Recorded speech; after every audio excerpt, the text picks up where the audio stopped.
and of course, every day sees progress. The president also pledged to fight corruption and promote transparency, and as well as strengthen national security and protect Kenyans. In that address, the president promised to promote national unity and cohesion as well. Those were some of the highlights of the speech that the head of state did give before Parliament on 29th of September 2022 when he was opening the 13th Parliament. That sitting was broadcast also on this channel, the Parliamentary Broadcasting Unit. This afternoon, a lot is expected. The president is expected to speak to a number of issues, especially those that are touching on the lives of Kenyans, such as the high cost of living. Of course, Kenyans are expecting the head of state to address this, that he will have the opportunity to outline his government strategy to tackle the rising cost of food and fuel, as well as other essential goods. Now, this is a pressing issue for Kenyans, and the president's address will be closely watched for concrete measures to address the high cost of living. Kenyans do also expect the head of state to address economic transformation and inclusive growth. The president they expect him to reiterate his commitment, really, to his bottom-up economic agenda, which aims to empower small businesses and farmers as well. They may also announce new initiatives, if they are there, to boost economic growth and create jobs. The economic transformation and inclusive growth is part and parcel of the plan. This is the manifesto of the Kenya Kwanza government, which it is anchoring the first term on. The country also do expect the head of state to address matters food security and agricultural transformation. Now, with Kenya facing food insecurity due to the prolonged drought, which has been quelled so far by the rain which has been pounding the country, really did expose the country to a number of challenges. Now, the president is expected to address the government's plan to increase agricultural productivity and ensure food security for all Kenyans. These are some of the expectations that Kenyans are having of this State of the Nation address. It heavily borrows from what has been seen in the past. Of course, the president will eventually address the country on the issues that he feels are important to the country. Also, a number of Kenyans expect the head of state to address healthcare and universal health coverage.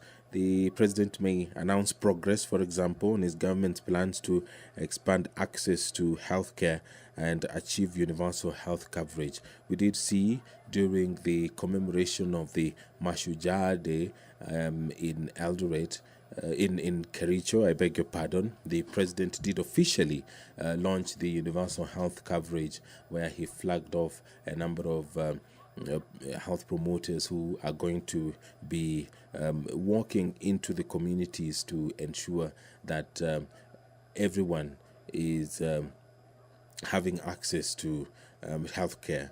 The country also do expect the head of state to address issues such as the digital superhighway and the creative industry. He may highlight his administration's efforts to promote the growth of the digital economy and the creative industries.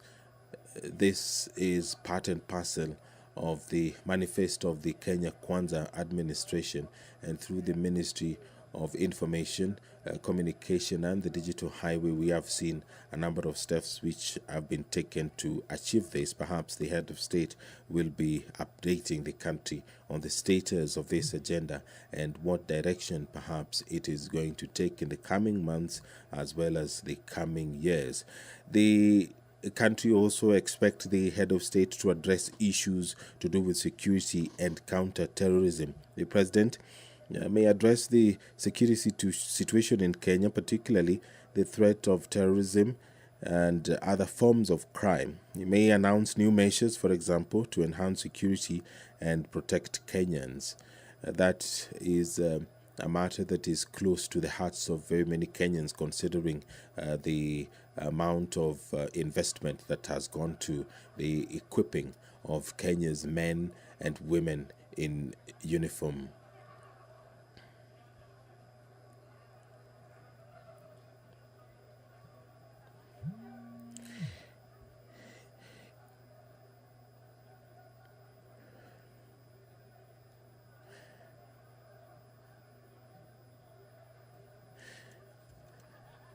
If you're just joining us, this is a special broadcast of the parliamentary business. This afternoon, the head of state will be issuing the State of the Nation address, and Kenyans have been giving their views, speaking to a number of issues that they want addressed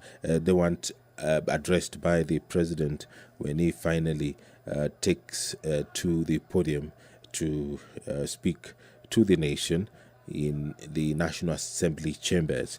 And Kenyans are also hoping that the president will address national unity and cohesion, that he's likely to call for national unity and cohesion, and urging Kenyans to work together to build a stronger and more prosperous nation. We have seen in the past the opportunity is used to address issues to do with national unity and cohesion, and perhaps this will also provide another platform for President William Ruto to update the country on the steps being taken by the government to ensure national unity and cohesion. It is also worth noting that already there is a plan which is underway, spearheaded by the parliament, that political parties and all stakeholders come together in the form of a national dialogue which has been going on at the Bomas of Kenya. Of course, Parliament is at the center of this process. The 10-member dialogue team has for the last several months been deliberating on a number of topics and agenda comprising of outstanding constitutional matters, electoral justice, and related matters, as well as entrenching funds into the constitution, establishment and entrenchment of state offices, and fidelity to political parties and coalitions, and the law on multi-party democracy, and the elephant in the room being the cost of living. If you're just joining us, these are live pictures from the National Assembly chambers, where a joint sitting of Parliament is about to begin. On your screen there, to your right, that is the Honourable Member for Jomvu constituency, Honourable Badi Twalib. We can also see the county woman member of the National Assembly for Bomet is also in the chamber. Honorable Mushangi is also in the chamber as well. They are waiting for the head of state to make his way into the National Assembly chambers to allow for this process to continue. It is a historic sitting. Kenyans do really see such kind of sittings perhaps twice every year. Now, during his last address to Parliament, the President asked this House to consider a mechanism in the standing orders to facilitate cabinet secretaries to articulate government agenda, explain policy, and answer questions on the floor of the House to enhance executive accountability to the people of Kenya through their elected representatives. This is an agenda that has been achieved, and the members of cabinet, the cabinet secretaries, have been coming both to the National Assembly and the Senate, and they've been able to answer questions which have been asked by Kenyans through their representatives in both houses. The president also did commit during his last address to this House to restore the place of Parliament in Kenya's democracy by respecting the autonomy and oversight authority of Parliament on the executive. There on your screen is Kakamega Senator Boni Khalwale making his way into the chamber, and a number of senators are now walking in. To the left, just on the aisle, is the Deputy Speaker of the Senate, who also is the Meru County Senator, walking into the National Assembly chambers to take his seat. There is the nominated Senator.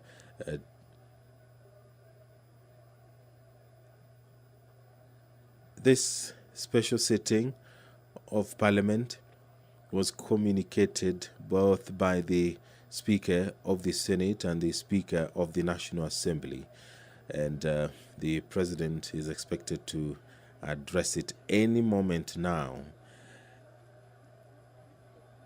When he last addressed Parliament, the President pledged to scale up productivity in agriculture and make sure that every Kenyan farmer, fisherman, and pastoralist contributes to sustainable economic growth by contributing to adequate and affordable food. He also did pledge to allocate 50 billion shillings every year to the Hustlers Fund, from which micro, small, and medium enterprises would access affordable credit to start and expand their businesses. The President said that there was tremendous opportunity for Parliament to fully take up its role in resolving the systemic issues that limit access to affordable homes and affordable financing. He did call Parliament to be at the center of ensuring that Kenyans have access to affordable homes. And perhaps that is another topic that the head of state might revisit, so that he updates the country on what has been done so far to ensure that Kenyans have access to affordable living. We have seen the launching of affordable housing projects. Today, the President was in Ruto to inspect such a project, and he has on many occasions talked about the need for Kenyans to afford decent living, and Kenyans are already contributing to that every month. There are some deductions that are going towards the affordable housing. The President, when he last addressed Parliament on 29th of September, did speak about electricity, that the government shall facilitate the development of innovative and effective modalities to provide better off-grid systems, including enabling consumers to form small cooperatives for that purpose. We may perhaps revisit this and update the country on what has been done so far. And it is not just about infrastructural development. The President will update the country on what is being done to ensure that Kenyans uphold our national values. Those are some of the things that the head of state is expected to address in his speech this afternoon to this joint sitting of Parliament. In his previous address, he did speak about health, where he said that Kenya is bound by duty to take measures to make universal health coverage a reality and liberate Kenyans and their families from the threat harrowing poverty that stalks them every time a family member falls seriously ill. In the plan, then, he said that through the support of Parliament and through the support of all Kenyans, the government will restructure the primary healthcare system so that it puts more resources into promotive, preventive, and early diagnosis of diseases. That is one of the agendas of the Kenya Kwanza administration, and we did see a number of steps being taken both by the executive as well as Parliament to ensure that this is achieved, the universal health coverage is achieved in the country. When he also addressed Parliament last time, he did talk about the realization of the national health insurance fund, whose restructuring is not only necessary for efficiency but also enables it become a fit-for-purpose social insurance scheme that caters for all, including chronic diseases. An update of that, of course, Kenyans are expecting this afternoon. The president also did address issues to do with digital technologies, which he said have become a critical player in economic growth. And what we have seen, what Kenyans have seen in the last couple of months, is the steps which are being taken by the president, of course, through the cabinet secretary for information, communication, and the digital highway, digital economy, I beg your pardon, to ensure that the country is connected digitally. The president promised to capitalize on existing technology and innovation in public and private sector to distribute the Hustler Fund as promised in the Kenya Kwanza manifesto. And he did call upon financial institutions and Kenya's young generation in innovation hubs to participate in the digital economy by redesigning their products to serve the goal of empowering millions armed with grand ideas and are only waiting for the fund to finance their dreams to reality. So Kenyans are expecting the head of state to announce the steps being taken to ensure that this is achieved. The State of the Nation address will begin anytime now, but the president is within the precincts of Parliament, and he will be making his way into the chambers, accompanied by the Speaker of the Senate and the Speaker of the National Assembly, that is Honorable Moses Wetangula and Honorable Amason Kingi, respectively. They will be leading, and they will be accompanying the head of state as he makes his way into the chamber to address this joint sitting and, of course, to address the nation at large. This is the State of the Nation address, and it takes place at least once or twice in a year, and it is an address that is being awaited with bated breath. Kenyans want the head of state to update them on what is being done to ensure that issues to do with the cost of living are addressed. There is some activity at the door. The members who are still within the precincts of Parliament are making their way into the chambers, and any moment now we do expect the head of state, accompanied by the speakers of Parliament, to walk into the chambers to allow this process to take place. Now, there will be a prayer by the Speaker of the Senate, and then there will be convocation by the Speaker of the Senate and by the Speaker of the National Assembly. The Speaker of the National Assembly will invite His Excellency the President to make his address. After the head of state will address the House, and after that there will be an adjournment by the Speaker of the Senate and by the Speaker of the National Assembly. It is not the first time that this is happening. Kenyans have witnessed such occasions before, and what perhaps will vary is the content of that address. Every year, Kenya experiences unique challenges and unique types of progress, and that is what Kenyans are now waiting for, to hear what the head of state has to say regarding the state of this great nation.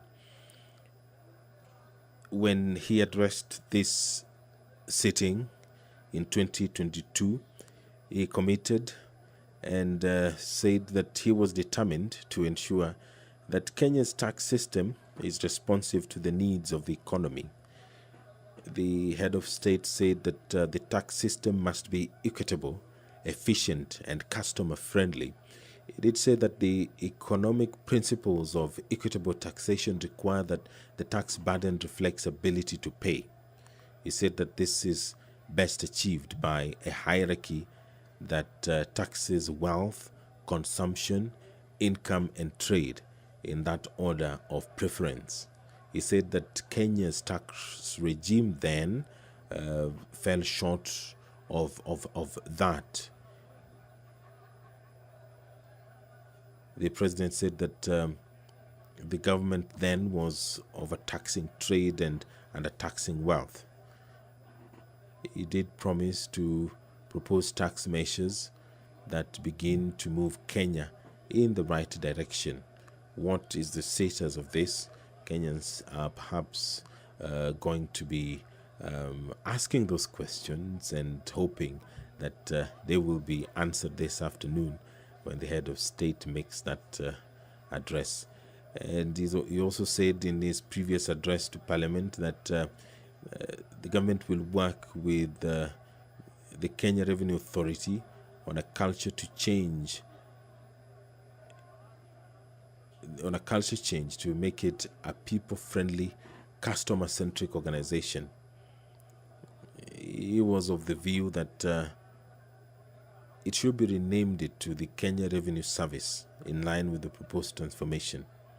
What is the status of that? Kenyans are waiting for the president to address that, perhaps. There on your screen are a number of members seated, and on your screen there is the corridor that is leading to the National Assembly chamber. On the wall on your right are the portraits of the former Speaker of the National Assembly, who is currently the Attorney General, Honorable Justin Muturi, and the far right is the current Speaker of the National Assembly, Honorable Moses Wetangula. On your screen is the Sergeant-at-Arms, followed by the maces. That is on the right, the mace of the National Assembly, on the left, the mace of the Senate carried there, and the clerk of the Senate, and followed by the President, accompanied by the Speakers of the National Assembly and the Senate. I will now hand you over for this live broadcast of this special sitting of Parliament. The bicameral House is sitting this afternoon for the State of the Nation address. My name is Edward Kabasa. Enjoy your viewing.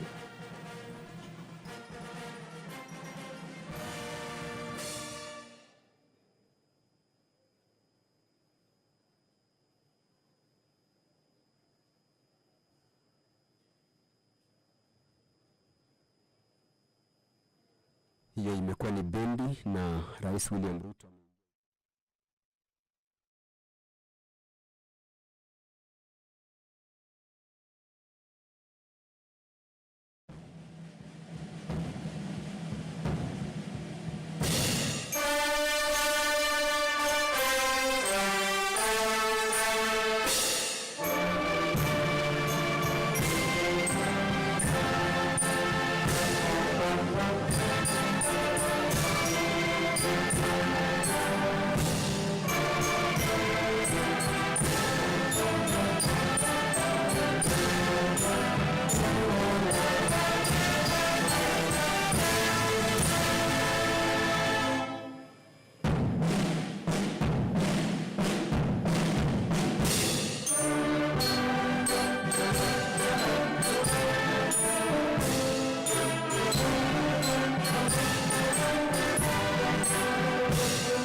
Your Excellency, the President of the Republic of Kenya, the Right Honorable Speaker of the National Assembly, honorable members, let us pray.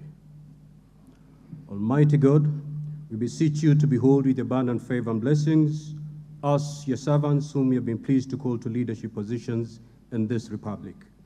We seek guidance to treat and consider all matters that shall come under deliberation in so just and faithful a manner as to advance the peace, prosperity, and welfare of our country and of those whose interests we've committed to our charge.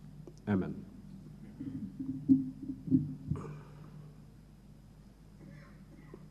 You may be seated.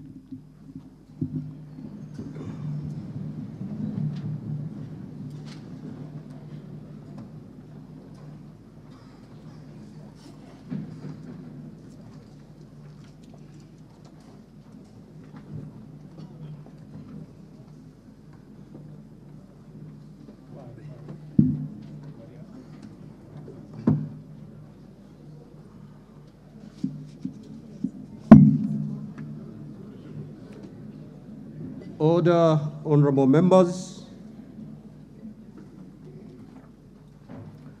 Your Excellency, the Honorable Dr. William Samoei Ruto, CGH, President of the Republic of Kenya and Commander-in-Chief of the Kenya Defense Forces, the Right Honorable Speaker of the National Assembly, the Honorable Moses Wetangula, AGH, MP, honorable members of Parliament. Article 132(1) of the Constitution of Kenya requires the President to address the special sitting of Parliament of Kenya once every year and at any other time. Further, Article 132(1)(c) requires the President to, among others, once every year, report in an address to the nation all the measures taken and the progress achieved in the realization of the national values set out in Article 10 of the Constitution. In addition, Article 240, subsection 7 of the Constitution requires the President, in his capacity as the chairperson of the National Security Council, to report to Parliament annually on the state of the security of the Republic. In this regard, therefore, pursuant to Article 132, 1B, and C1 and 2 of the Constitution, the Presidency, via the letter reference number OP/CAP.26/4A, Volume 2/52, informed the Speakers of the Houses of Parliament of the intention of His Excellency, the President, to deliver his address to Parliament. Consequently, pursuant to Standing Order number 25(1) and 2 of the Senate, I gave notice of today's special sitting to the Honorable Senators by Gazette Notice number 14/716, which was published in the Kenya Gazette on Friday, 3rd November 2023. Accordingly, honorable members, this special sitting is properly convened. I thank you.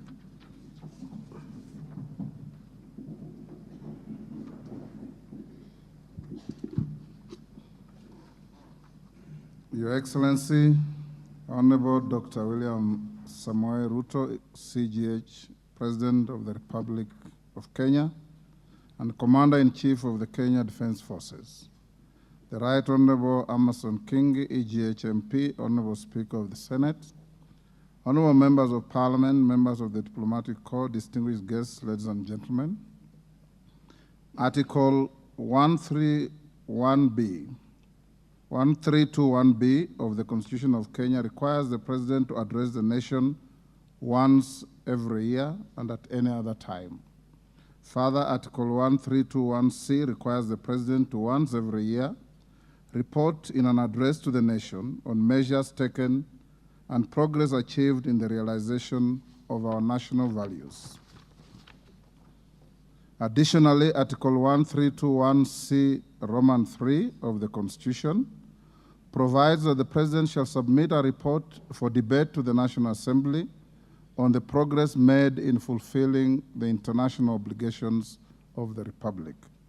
In this regard, honorable members, by way of a message to the House dated 26 September 2023, His Excellency the President conveyed his desire to address a joint sitting of the Houses of Parliament today, 9th November 2023. Therefore, pursuant to the provisions of Standing Order 22 of the National Assembly Standing Orders, and by Gazette Notice number 14715, which was published in the Kenya Gazette on 3rd November 2023, I gave notice of this special sitting of Parliament to the members of the National Assembly. Accordingly, honorable members, this special sitting is properly convened. Your Excellency, in the custom of Parliament, we recognize invited guests seated in our galleries. I therefore wish to recognize the following guests who are seated in the Speaker's row. Her Excellency Rachel Ruto, EGH, First Lady of the Republic of Kenya, and other members of the First Family. His Excellency Honorable Rigathi Gachagua, EGH, the Deputy President of the Republic of Kenya and the spouse of the Deputy President, Her Excellency Pastor Dorcas Rigathi. The Honorable Musalia Mudavadi, EGH, the Prime Cabinet Secretary and Minister of Foreign Affairs. Your Excellency, honorable members, also present in the Speaker's row this afternoon are the Honorable Lady Justice Martha Koome, EGH, Chief Justice and President of the Supreme Court, Her Lady Justice Philomena Mbete Mwilu, MGH, Deputy Chief Justice and Vice President of the Supreme Court. They are accompanied by Honorable Justice Eric Ogola, Principal Judge, the High Court, Honorable Justice Oscar Angote, Presiding Judge in Environmental and Land Court, and Honorable Justice Brian Ongaya, MBS, Principal Judge, Employment and Labor Relations Court. We are similarly pleased to host the former Vice President of the Republic, the Honorable Stephen Kalonzo Musyoka, EGH, who is also the co-chair of the National Dialogue Committee. We are also honored to have in our midst the immediate former speakers of the Houses of Parliament, the Honorable Justin B.N. Muturi, EGH, who is the current Attorney General of the Republic, and the Honorable Kenneth Lusaka, EGH, the Governor of Bungoma County. Your Excellency, allow me to also recognize the chairperson of the Council of Governors, who is also the Governor of Kirinyaga County, the Honorable Anne Waiguru, EGH, and the Honorable Johnson Sakaja, Governor of Nairobi City County. May I also accord special recognition to all Cabinet Secretaries present, Mr. Felix Kosgei, Chief of Staff and Head of Public Service, Principal Secretaries, members of the Diplomatic Corps, and heads of constitutional commissions and independent offices present in Parliament today. Your Excellency, I wish to make a special mention of the Chief of the Kenya Defense Forces, General Francis Ogola, and the respective service commanders, the Inspector General of Police, and other leaders of our disciplined forces who are seated at the Speaker's row. We are grateful for their distinguished service to the nation. To all invited guests, karibuni sana kwa bunge.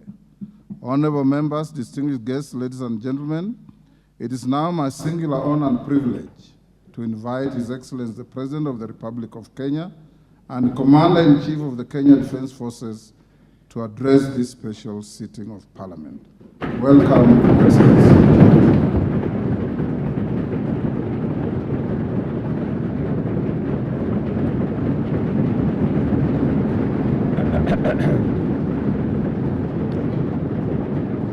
Thank you very much. Thank you very much, honorable members. I arise before this distinguished assembly of the democratically elected representatives of the people of Kenya to discharge my constitutional function under Article 132(1)(c). The occasion requires me to give an account to the people of Kenya, the measures taken by their government under my leadership, and to give full expression and effect to the soul of our constitutional dispensation by implementing the national values and principles of governance set out in Article 10 of our Constitution. I have a substantial report to give on the progress made in fulfilling this solemn covenant, and that the journey of transforming Kenya for the benefit of present and future generations is fully underway. Its positive effect have also begun to bear fruit across many sectors of our national endeavor, from the grassroots all the way to this capital of Nairobi. On the 13th September 2022, last year, when I took office, I undertook to ensure the urgent transformation of our economy and to stop and reverse the negative trends of runaway unemployment, yawning inequality, and widespread poverty, which have denied Kenyans their dignity and extinguished their dreams. The mass appeal of the bottom-up economic transformation agenda was due in large part to the fact that its development and articulation, as well as its content and implementation strategy, represented our national values in action. It was inclusive, democratic, committed to social justice and the protection of the marginalized. Our commitment to bring the national values and principles of governance to life in order to significantly enhance the well-being of every individual and promote the unity, stability, security, and development of our country began long before the last election and will endure well beyond our term.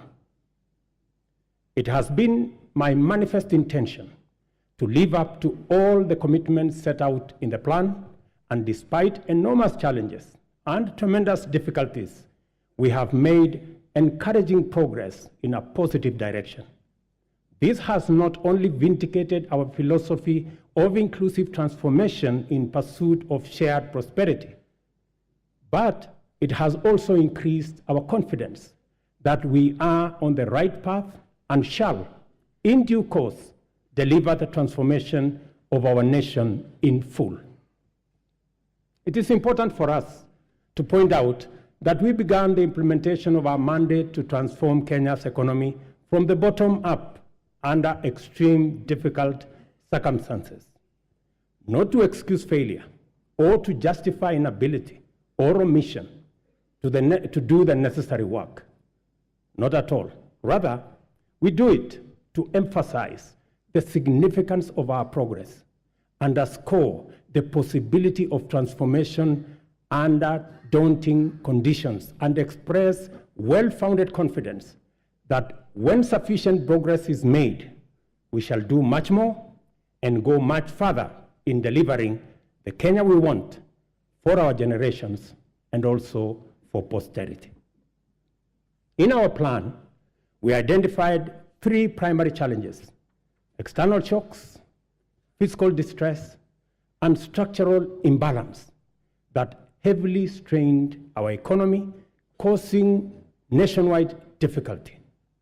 The COVID-19 pandemic, coupled with global supply chain disruptions and geopolitical conflicts, significantly raised inflation and interest rates, adversely affecting our economy, while low agricultural investment and a prolonged drought led to food shortages and made Kenya a net importer of food in a volatile international market.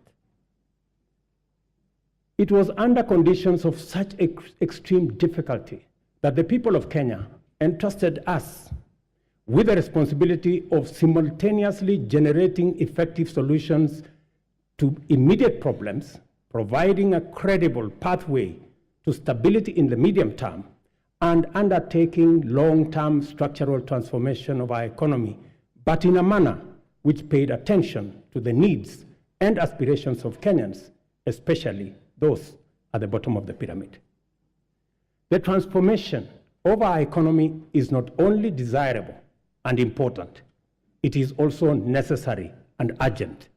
and the people of Kenya have made this clear at every opportunity.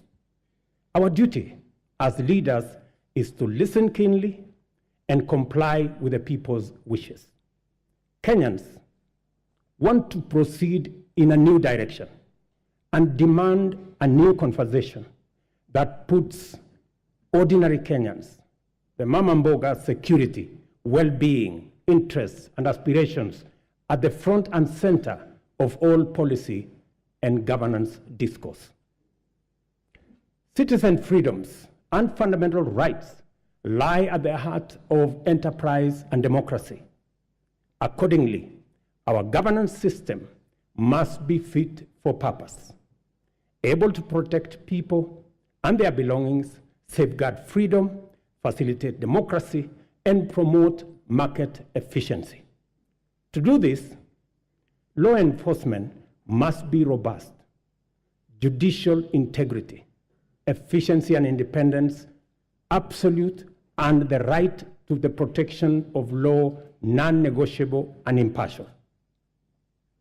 Our police service and other actors in the justice, law, and order chain, including the judiciary, must therefore be professional, independent, impartial, effective, and inspired by national values and principles of governance. In keeping with our promise to the people of Kenya, I signed important instruments on my first day on duty. Among them, the delayed appointments of 6 judges to the Court of Appeal as recommended by the Judicial Service Commission. Enhanced allocation through this House to the judiciary by 3 billion Kenya shillings. Designated the Inspector General, who is sitting in this House as the accounting officer of the National Police Service to enhance police independence, and subsequently appointed a task force led by the former Chief Justice David Maraga to review the terms and conditions of service of members of the National Police Service. This was necessary, members, so that we can cement our place as a nation on the firm foundation of the rule of law. Together with the people of Kenya, we have changed everything. We have transformed the national political conversation from personalities to issues, from regional or ethnic largesse to opportunities for all our young people, from divisions to inclusion, and from status quo to the bottom-up economic transformation for shared prosperity. To date, Kenyans remain fully seized of the agenda, engaging vigorously and with unrelenting focus on expanding agricultural productivity to deal with the cost of living, affordable housing to create enterprise, jobs, and dignified dwellings, universal health coverage for a healthy, productive nation, and digital transformation to create e-commerce, create jobs, and make government efficient, effective, and accessible, especially government services. Also, fintechs, including the Hustler Fund, have benefited from the space around technology and the digital transformation. By virtue of the internal coherence of our constitutional dispensation, national values and principles of governance set out core directive precepts whose observance imbues every decision and action with implicit constitutionality. To the extent that our plan is aligned with Article 43, the implementation of the bottom-up economic transformation agenda is a program to intensify the actualization of national values with a special focus on citizens at the bottom of the pyramid. From the first day in office, we have worked hard every day to move our agenda forward amid many challenges to forge a path in the direction of progress. This is the essence of our commitment to make progress despite challenges and move forward by overcoming great obstacles. We must never be defined by our problems, and Kenya's destiny cannot be derailed by our challenges. Honorable members, the cost of living is not an abstract phenomenon. It is a reality experienced by households, which can be addressed through practical action and effective measures. One of the most salient interventions in addressing the high cost of living is the strategy to support agricultural production throughout the sector, ranging from food and cash crops as well as livestock value chains. I am committed to put the shame of hunger behind us once and for all. We rolled out a countrywide farmer registration and fertilizer subsidy program that has made available 5.5 million bags to farmers across Kenya. We have progressively reduced the cost of fertilizer from 6,500 to 2,500, increased maize acreage under production by an extra 200,000 acres this year, and enhanced maize production by an additional 18 million bags this year. As a result of these interventions, today, a 2-kilogram packet of maize flour is selling at a low of 145 and a high of 175, depending on the brand you buy, down from 250 shillings a few months ago. The famous gorogoro of maize is selling at between 60 and 75. Honorable members, you know how much it costed a few months ago. We have also established 22 new fish landing sites in 9 counties in Nyanza and the Coast region. We have funded and organized beach management units into cooperatives, set up 2 hatcheries in Kabonyo in Kisumu County and in Shimoni in Kwale County. And we are in the process of completing Liwatoni fish processing plant in Mombasa by end of next month, and Shimoni Fish Port by the end of next year. Again, to bring our blue economy resources into the realm of food production. To achieve efficiency, transparency, and accuracy in fertilizer distribution, we enrolled farmers on a digital register with accurate details of the location and acreage of their agricultural land holdings. This database enabled us to implement an e-voucher system through which farmers receive their fertilizer consignments for planting and top dressing of maize, tea, coffee, rice, potatoes, cotton, edible oils, sugarcane across the country.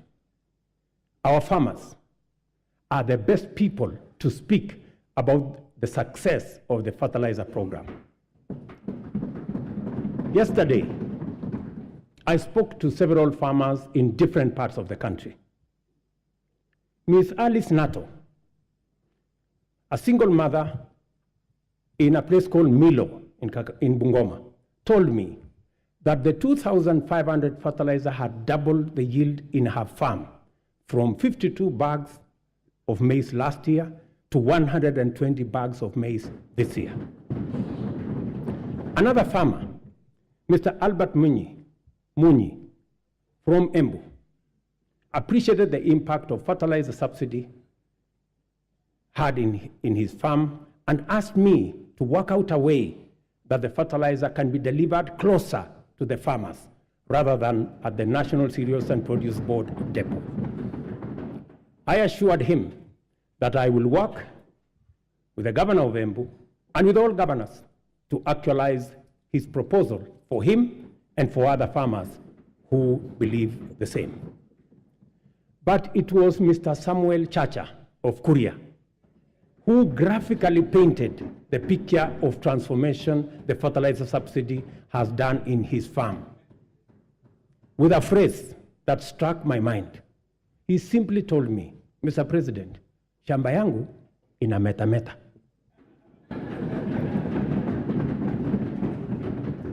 Further, we have made adequate arrangements, including investment in necessary infrastructure to facilitate post-harvest management and to prevent post-harvest losses. 17 certified warehouses jointly managed by the National Cereals and Produce Board and the private sector owners with a combined capacity of 365 metric tons or 4,090 kilogram bags have been prepared in the maize growing areas. The National Cereals and Produce Board shall provide a subsidy maize drying service to farmers at a fixed cost, as was announced by the Minister, of Kenya shillings 70 per bag, which is a significant improvement from the previous rate of Kenya shillings 350 per bag. Yesterday again, the first consignment of the 100 mobile dryers this House facilitated my administration to buy for use by our farmers. I announced to you yesterday the first consignment of the dryers docked in the country. Additionally, we are enhancing dairy productivity for better farmer returns. The government, working with milk processors, and I had a long conversation with them in Nakuru, we are mapping the country to ensure coolers are supplied where they are needed. Soon, farmers will be paid based on milk quality, boosting incomes, and they can also enjoy global market access.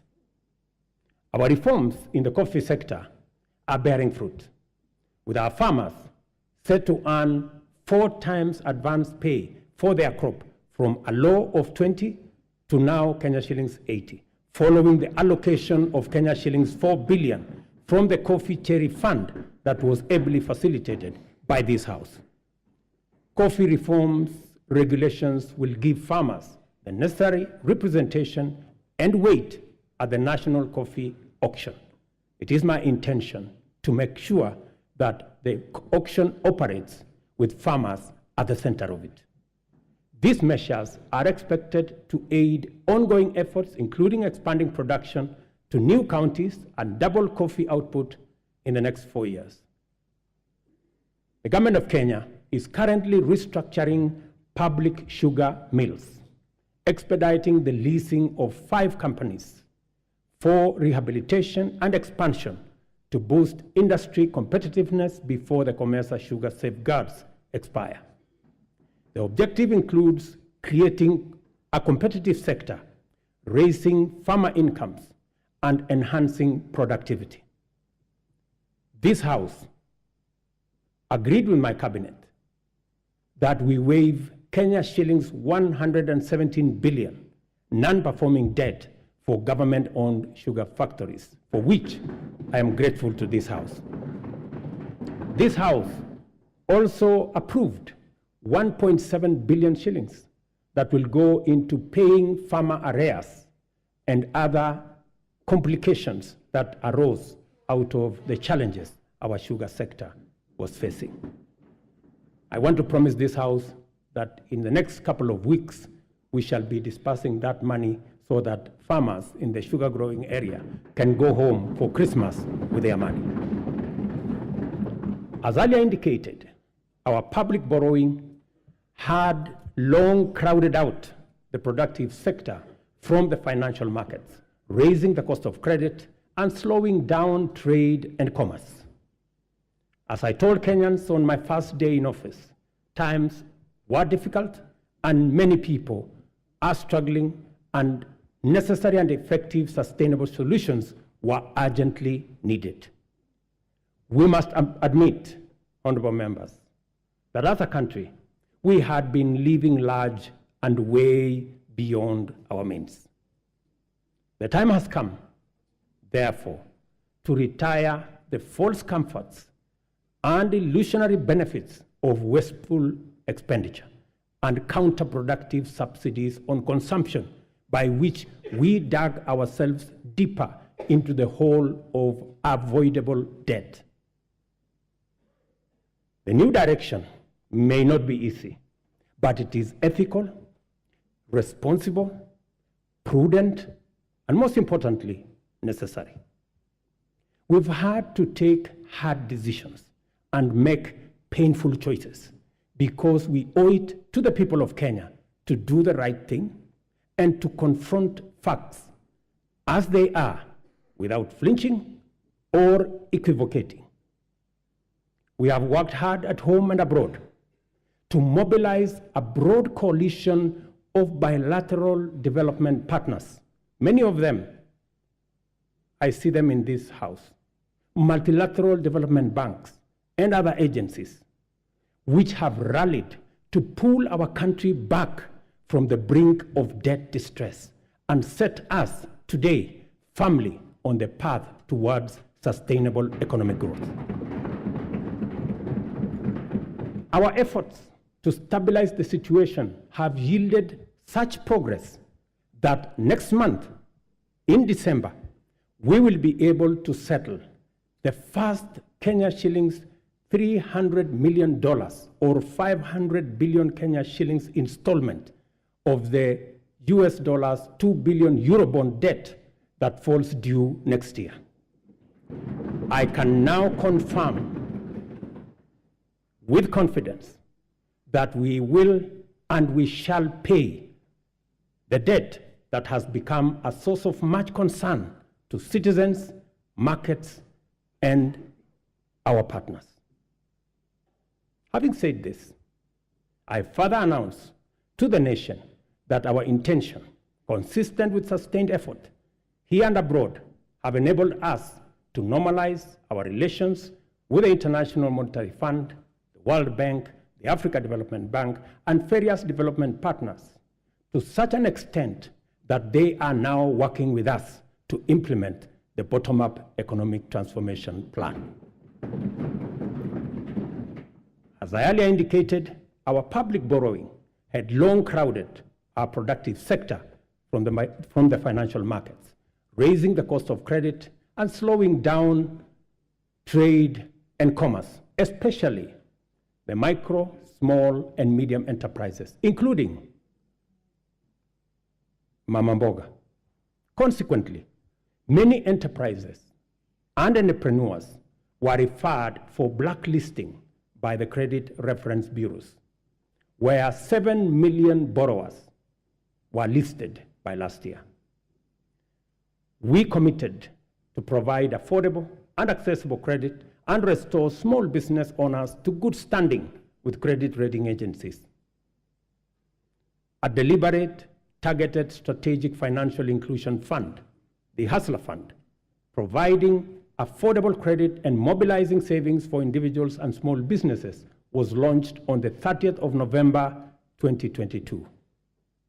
The public response to the Hustler Fund has exceeded most initial projections and surprised even the most hardened skeptics. By the end of last month, the fund had disbursed Kenya shillings 36.6 billion, and in savings, 2.3 billion, and with 7.5 million repeat borrowers, whose overall repayment rate is at 73%. The top borrower of the fund has so far accessed Kenya shillings 4.5 million in 816 transactions, while the top voluntary saver is at 631,491. In the intervening period, the Hustler Fund has also launched a group product which has attracted 50,000 active groups to the platform, and of which 20,000 have received 151 million Kenya shillings. The Hustler Fund has provided us not only the huge pent-up demand for affordable credit, but also the readiness of Kenyans to express or to embrace credit and savings and to pay their loans on time with minimum prompting. The notion that Kenyans are not creditworthy or are high-risk borrowers is nothing more than an unjust financial profiling, which has, in many instances, become a needless, self-fulfilling prophecy. Yesterday, when I called Harrison Karisa Kenga, a tuk-tuk operator in Mombasa, who has accessed 714,000 from the Hustler Fund, he suggested to me to find a way to have the fund provide asset financing so that he can buy for himself a tuk-tuk because the one he had was not his. I assured him that during my address today, I would ask the ministry responsible to respond to him. Consequently, I hereby direct the Ministry of Cooperatives and MSMEs to expeditiously engage Mr. Kenga. I will give you his telephone number. The impact of the Hustler Fund is summarized by a story of a Mr. Sospita Ondiek from Kisii. I suggest that the Kenyan film industry should look for him so that he can tell you his full story. Mr. Ondiek has a plumbing and tiling business in Kisii. And through the Hustler Fund, he has accessed 1.7 million in the many transactions he has undertaken to enhance our savings that have consistently been among the lowest globally, and to correct the delayed transformation of our social security architecture. Fundamental reforms are underway in our savings and social security space. As promised, we committed to take deliberate measures to foster a strong culture of savings amongst Kenyans and enable them mobilize resources for investment and development of intergenerational capital to eliminate old age poverty and to ensure comfort in retirement. Until recently, the rate of Kenya's public pension saving stood at 1.4 billion shillings a month, which is the lowest in our region at only 12.5% of our GDP. As a result of our initial interventions, the savings situation in Kenya is changing for the better.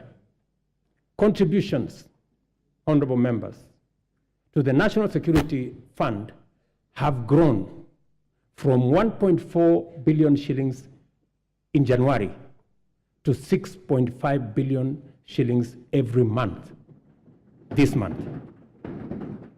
The implication of this growth in our national savings is that it will significantly consolidate our nation's ability to invest in development using domestic resources as opposed to us going to borrow other people's money when they save. Honorable members, majority of Kenyans live in their own rural homes, even though many experience land and settlement challenges, including landlessness, insecure land tenure, and perennial squatter problems. Acute housing challenges are principally an urban phenomenon, and they present a serious threat to health and safety, as well as dignity of people, particularly low-income earners.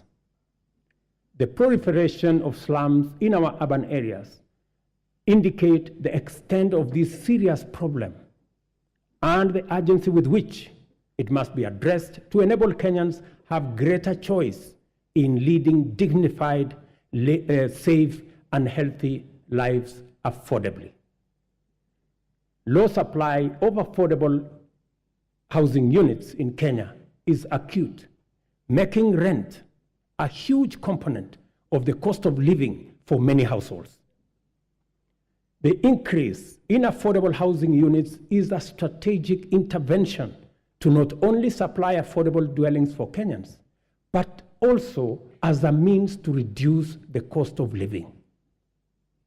3 categories of houses will be supplied by this program: social housing, affordable housing, and for the rest, market rate housing. Interest on financing is where we intend to make the big difference.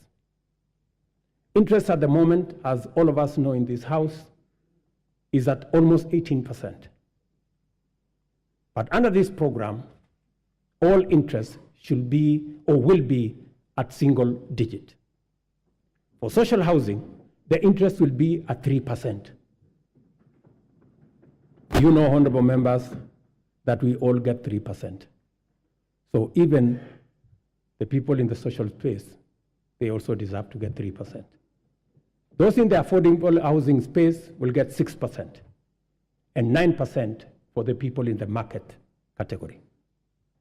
The affordable housing program has received tremendous support from county governments across Kenya. And I want to thank governors, and I know the chair of the Council of Governors is here, through her, all governors who have worked with us to make sure that this program becomes a reality. The construction of 46,792 units in various parts of Kenya is already underway, while another 40,000 are ready to commence in a couple of weeks. 50,000 Kenyans are working. People who are previously unemployed, they are now engaged directly and indirectly in this enterprise. And the numbers will significantly increase as the projects move into the next phase and as we roll out many more units. A total of 746,795 housing units are in the pipeline as I talk to you under various stages of delivery. More jobs are being created with the formalization of the Jua Kali clusters, providing products like doors, hinges, and windows. And this morning, as I visited one of the sites that I went to launch the construction in March, I was amazed that a site that was flat in March today, and I was with the member of parliament for Ruto, today has 11 block units, almost at 60% complete. And I also met the Jua Kali cluster for Ruto, and they have been given a contract of 140 million to be able to supply doors and windows. Architects, engineers, quantity surveyors, masons, electricians, plumbers, transporters, steel and cement factory workers, and hardware merchants will be partakers in this transformative plan. I spoke to Moses today at the site in Ruto, an electrician, and he told me out of the 1,700 workers in the site today, he was in charge of 114 electricians who are engaged in that site. And he asked me, Mr. President, make sure the next site is ready for us because we will finish this ahead of time. Let me also say, we are constructing 400 markets across Kenya to provide Mama Mboga with a dignified working environment, complete with water, electricity, and other amenities. And I want to thank members of this House for participating in various ways and working with us and also with the counties in identifying the right locations for these markets. Ladies and gentlemen, honorable members, our education system must develop a formidable reservoir of skill, talent, highly competitive and innovative human capital to support our vision of an economically transformed Kenya.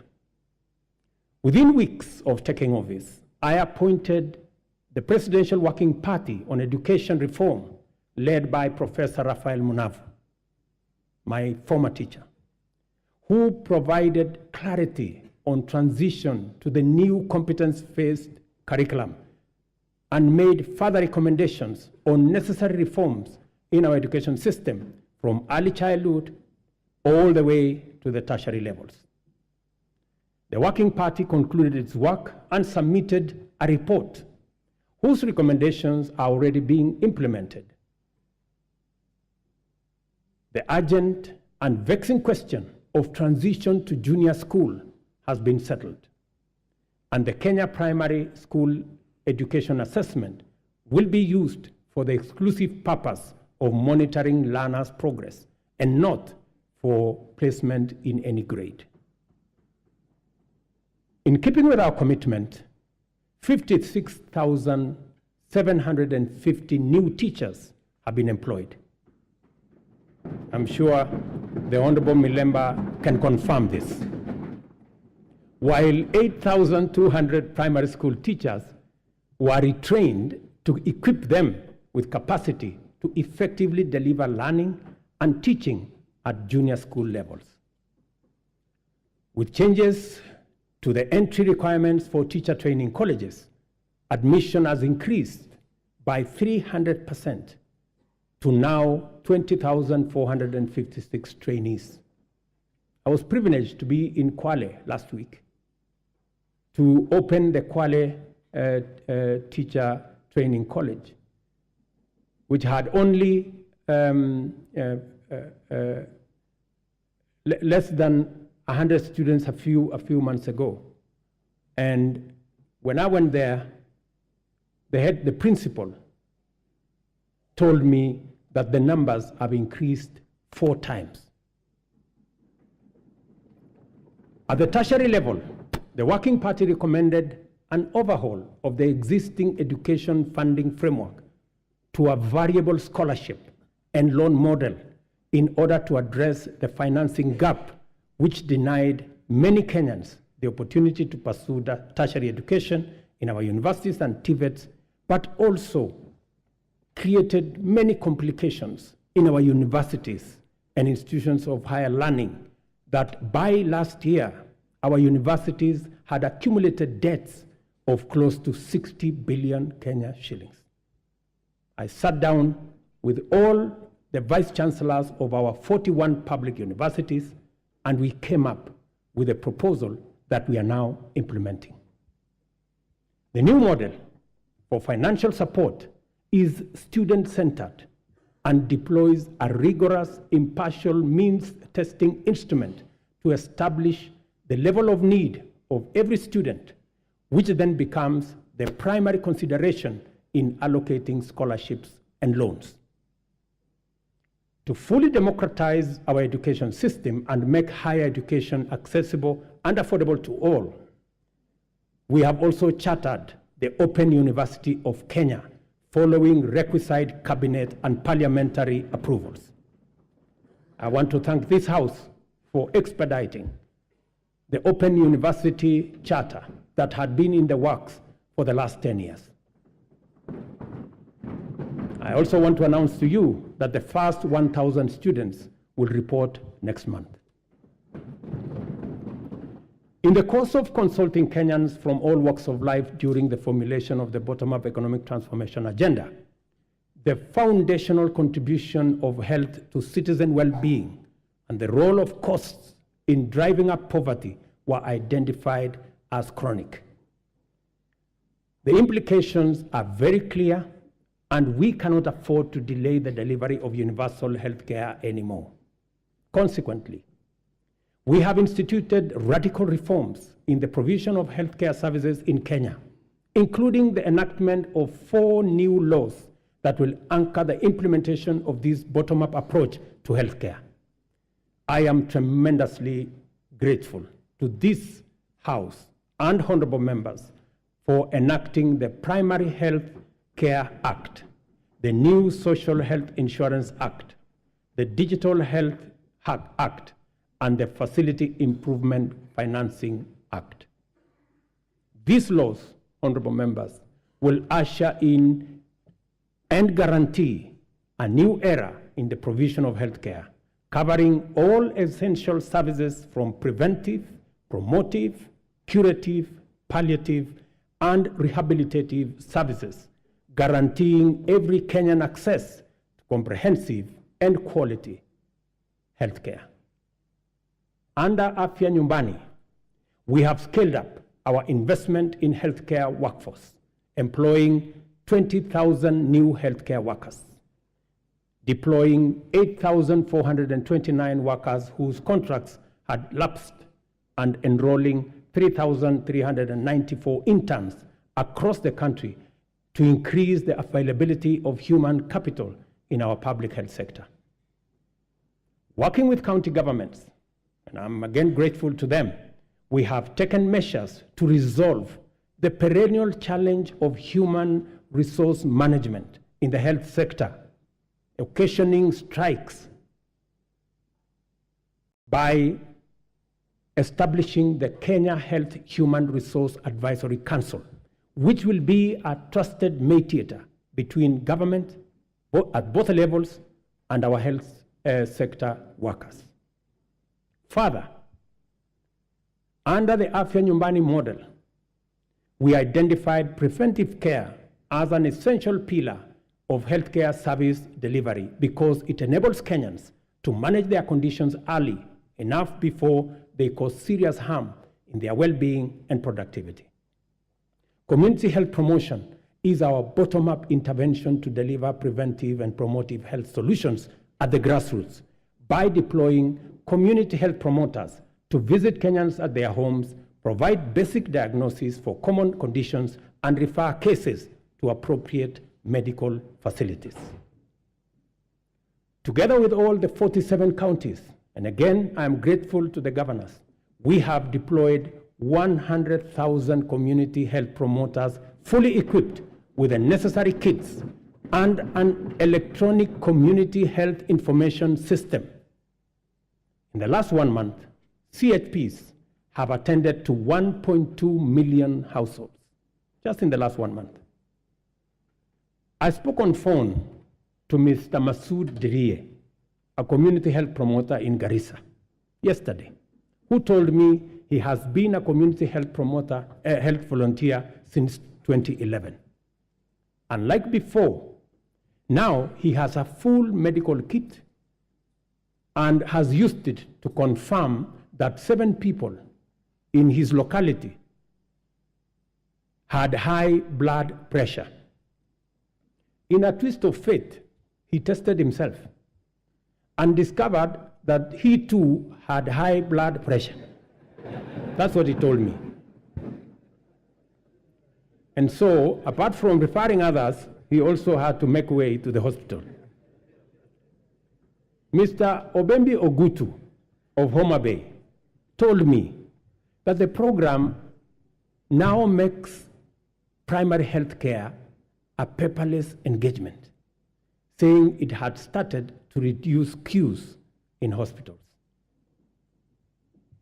Through the Facility Improvement Financing Act 2023, we have established a framework that confers financial autonomy to health facilities, enabling them to retain funds generated with a mandate to improve facilities, capacity, and to provide healthcare services within that locality.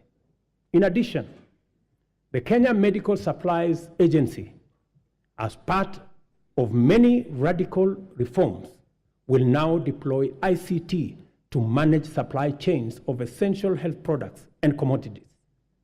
As a result of this small intervention, KEMSA has improved its stocking rate from 40% to 60% in the last 5 months. And we are now targeting 80% by March next year. As is becoming clear, we cannot hope anymore to deliver services to Kenyans in their millions across the country with any measure of efficiency, integrity, transparency, and accountability without ICT. From education and health to agriculture and financial inclusion, digital technologies reign supreme in transforming service delivery, governance improvements, and catalyzing efficiency throughout the economy. we have commenced the rollout of 100,000 kilometers of the last mile fiber optic connectivity to make reliable high-speed internet available throughout Kenya, along with 25,000 free Wi-Fi hotspots in all market centers. The rollout, and I was given a statistics by the end of this year, the first 2,200 will be rolled out, and another 1,450 ICT hubs in every ward.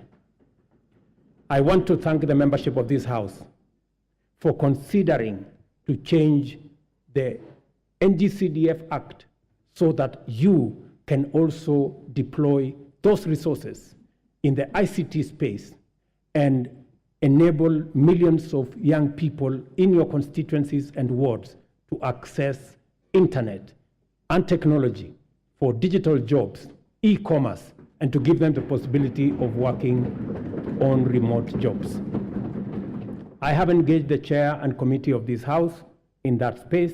We have agreed on the model of how the ICT hub will look like, and I am truly grateful that Parliament came through and considered changing the law so that we can work on this together. We have expanded digital provision of public services to encompass 13,000 services to date. And it is my commitment to ensure full digitization by the end of next month. Our decision to enhance efficiency and integrity in the provision of government services has gone a long way to improve revenue collection. Working with the private sector, we launched the local assembly of affordable smartphones last week in Athi River. Digitization and automation enhance service delivery and citizen satisfaction, and also assures greater accuracy, transparency, and accountability, and reduces opportunity for corruption in the course of transacting with government ministries, departments, and agencies. Corruption, honorable members, wastage, inefficiency, and negligence are serious threats to our transformation agenda and unacceptable practice that has no place in our nation. I have given my firm assurance to the people of Kenya that cases of misconduct and corruption shall be dealt with ruthlessly, with finality, and expeditiously. I ask this honorable House to finalize the Assets Declaration and Conflict of Interest Bill to further tighten our anti-corruption policy framework and eliminate space for those who want to steal our money. The security and safety of all citizens is our foremost commitment and most fundamental obligation, without which every other endeavor is not possible. The reason why Kenya has continued on the path of steady progress is that we have maintained stability, peace, and security by affirming our territorial integrity and maintaining internal tranquility. This is not to say our country has not had its share of security challenges. The specter of terrorism is a continuing threat that we must remain constantly vigilant against. Pockets of banditry, cattle rustling, and armed lawlessness have besieged and devastated communities in the North Rift, Northeastern, and occasionally parts of Eastern and the coast regions.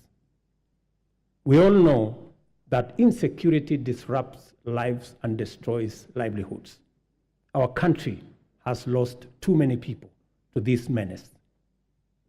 Many children have been orphaned and missed school, and many families have been displaced because of lawless men taking up illegal arms and waging war against communities.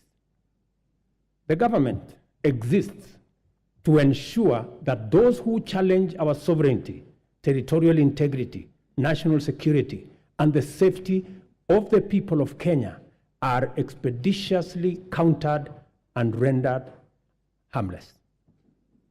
We have therefore taken firm and decisive measures to deal with the challenge of banditry, armed crime, cattle rustling, and other forms of impunity in all parts of the country, beginning with a successful security operation to restore calm in the North Rift. We have been systematic, focused, thorough, unrelenting, and totally committed to removing for good all threats to lives and livelihoods of Kenyans. I know there are pushbacks from the criminals, but I want to assure the honorable members of this House that we will be unrelenting. And until it is done, it is not done. In discharging this commitment, we have been mindful not to use security imperatives to commit impunity, including misuse of resources and extrajudicial infringement on freedoms and fundamental human rights of citizens.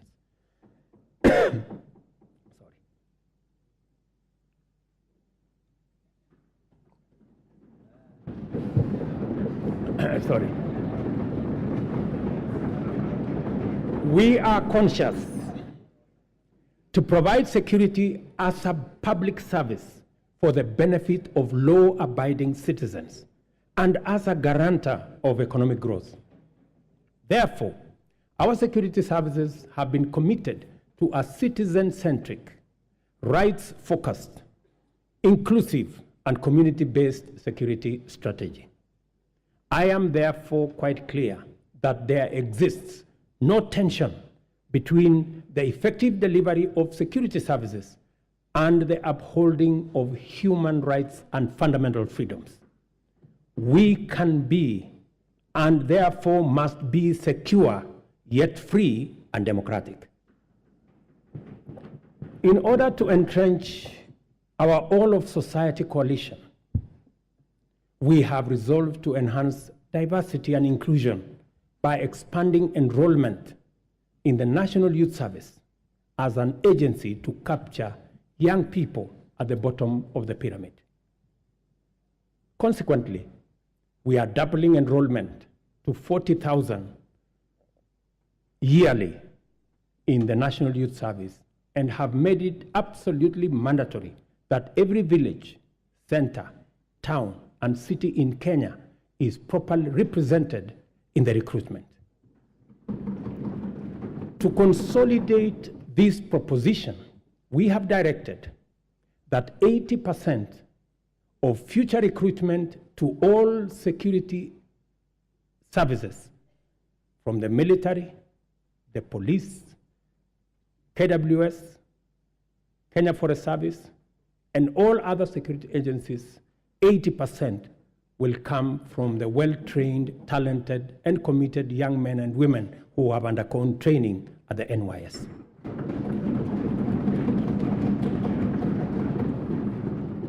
Kenya finds itself continuously summoned to its duty of care to serve as a reliable anchor to our region's security, peace, and stability. We continue to answer our historic, moral, and strategic responsibilities to deploy our resources in solidarity with our region in general and our immediate neighborhood in particular. To prevent the imminent collapse of Goma in eastern DRC, which we have had would have had serious consequences for the wider East African region, we deployed our troops under the East African Community Regional Force. We have continued to anchor the fight against Al-Shabaab in Somalia under the Africa Union Transition Mission in Somalia. The Kenya Defense Forces continues to make Kenya proud, and I salute them. It is our firm position that only a democratically accountable system that is sensitive and responsive to the adverse and diverse composition of Sudan can secure that country. Given the regional interconnectedness, together with the Kingdom of Saudi Arabia and the US, we have engaged the Jeddah process as IGAD to fashion a framework that will be best placed to successfully deliver peace in Sudan. Honorable members, our economy is firmly interconnected with regional, continental, and global economic systems. Our security and stability is likewise integrated with those of our neighbors. Kenya has a fundamental, essential, legitimate, and clear interest in conducting robust diplomacy in form of bilateral and multilateral engagements. For the last 12 months, we have continued to fulfill our international obligations through Kenya's leadership in the international arena. This is underscored by the high-level summits Kenya has hosted and participated in. Kenya successfully hosted the inaugural first-ever Africa Climate Summit. We also hosted the 43rd Ordinary Session of the Executive Council, the 5th Mid-Year Coordination Meeting of the Africa Union, and the Regional Economic Communities, and the first-ever African edition of the Berlin Climate and Security Conference in Nairobi. All these summits have brought into our country about 30 heads of state and government and over 30,000 delegates from different parts of the world. The government has made deliberate efforts to harness the immense and potential of Kenyans also in the diaspora. Indeed, I established the State Department of Diaspora in the Ministry of Foreign Affairs so that they can fully participate in the affairs of our motherland.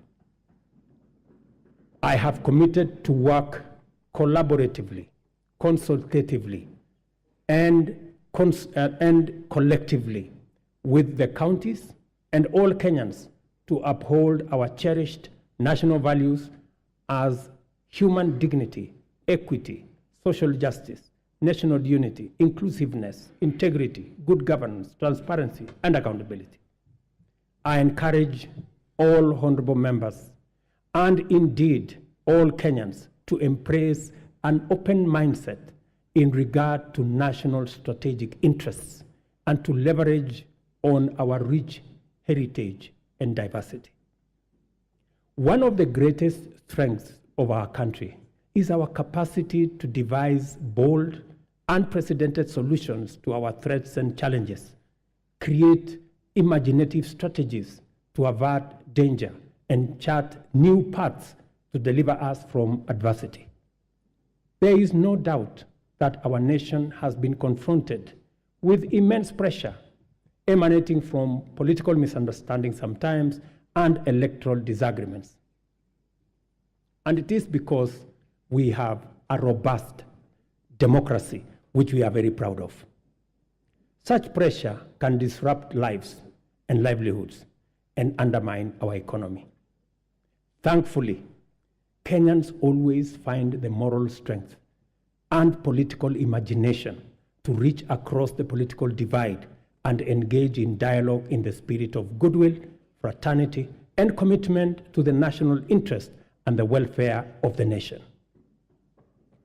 It would be, honorable members, remiss of me not to mention the ongoing bipartisan process of national dialogue that has enabled our leaders to find common ground on many of the issues whose resolution will accelerate our transformation, deepen our democracy, and enhance national unity. Specifically, I thank the two co-chairs, my good brother, Stephen Kalonzo Musyoka, our former president, and the leader of majority in the House, Kimani Ichung'wah, for doing a wonderful job. Congratulations, gentlemen.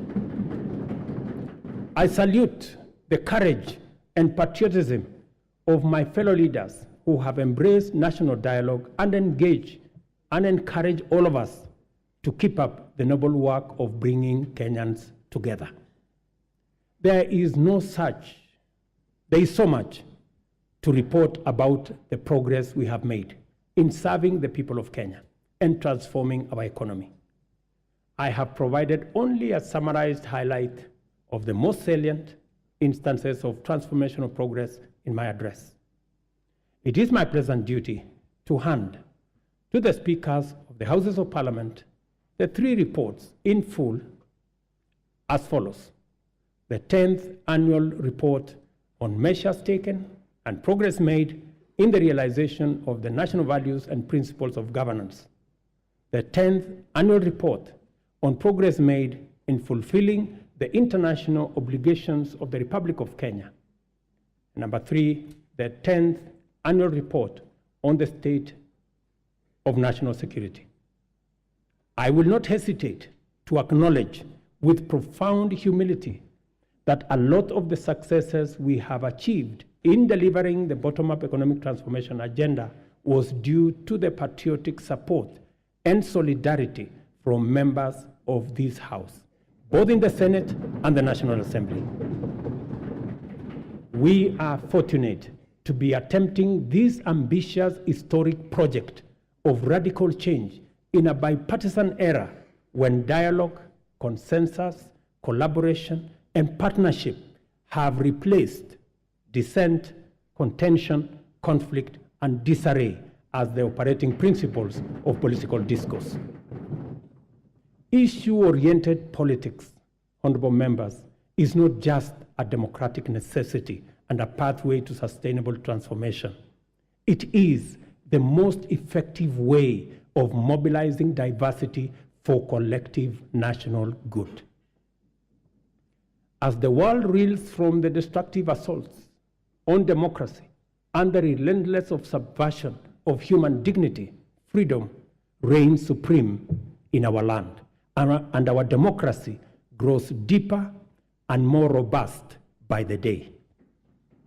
Our collective resolve as a nation to further entrench constitutionalism, democracy, good governance is a unique quality, confers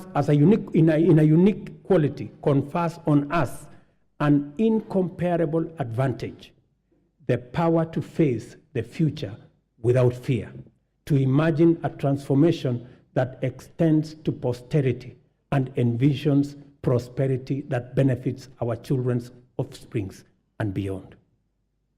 As long as we put the welfare of the people of Kenya as our central agenda and play our respective roles in ensuring that government is effective and accountable, efficient and transparent, Kenya's best fortunes are well within our reach. I am persuaded, honorable members, beyond any reasonable doubt, that we shall achieve transformation beyond our wildest dreams within this generation. As a leadership and as a people, we have a historic opportunity to preside over the greatest transformation and progress ever witnessed in our nation. Kenya is a nation of brave, hardworking, enterprising people who are determined to prevail in the struggle for economic freedom and win the race for prosperity. In a nation like ours, great deeds will be accomplished whenever and wherever opportunity exists. This is why the hard work we have done is already showing the promise of abundant fruit. We have laid a firm foundation for rapid development, and Kenya is no longer on the marks. The state of our nation at this moment in time is prepared, all set, and ready to go. I thank you, God bless you, and God bless Kenya. Thank you very much.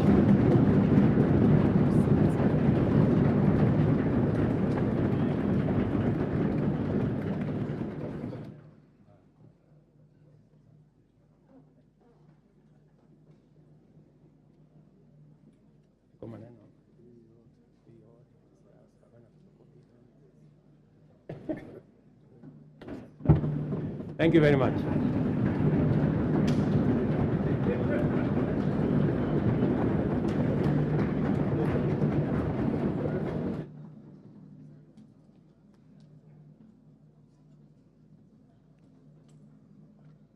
Honorable members, please be upstanding.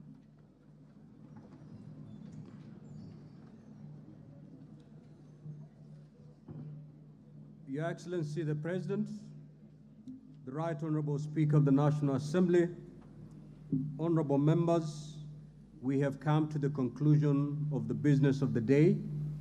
and it is now time to adjourn. The Senate stands adjourned until Tuesday, 14th of November 2023 at 2:30 p.m. in the Senate chamber. I thank you. Honorable members remain upstanding. Honorable members of the National Assembly now stands adjourned until Tuesday, 14th November 2023 at 2:30 p.m. May I also take this opportunity, Excellency the President, to invite all honorable members and our guests to a reception at the Parliament courtyard.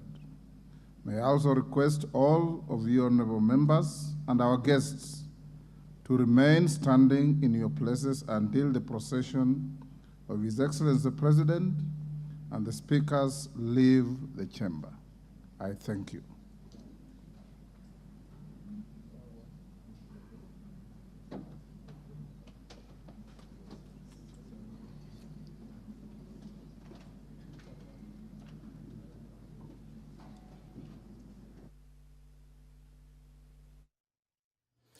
You have been watching a special coverage of the proceedings of Parliament of Kenya, a joint sitting of the National Assembly and the Senate, where the President of the Republic of Kenya, Dr. William Samoei Ruto, has issued the State of the Nation address. This live broadcast has been brought to you by the Parliamentary Broadcasting Unit in conjunction with the Kenya Broadcasting Corporation. My name is Edward Kabasa. Good evening.